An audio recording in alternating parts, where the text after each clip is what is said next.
થોડી ઘણી એવી વસ્તુ જેના વગર તમે કેદારનાથની યાત્રા ન કરી શકો. કેદારનાથ ઘણું ઊંચાઈ ઉપર છે, તો તમને ઓક્સિજનની પ્રોબ્લેમ થાય તો એના માટે તમારી જોડે ડાયમોક્સ ટેબ્લેટ કેરી કરો, જે તમારું ઓક્સિજન લેવલ મેન્ટેન કરે છે.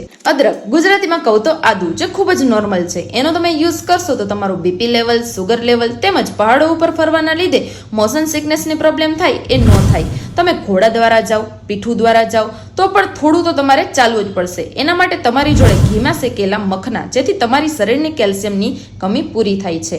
યાત્રા કરતી વખતે તમને ઘણી પ્રોબ્લેમ આવે છે, જેમ કે પેટનો દુખાવો નોર્મલ છે, એના માટે તમે ડોક્ટરે સજેસ્ટ કરેલી ટેબ્લેટ કેરી કરી શકો છો.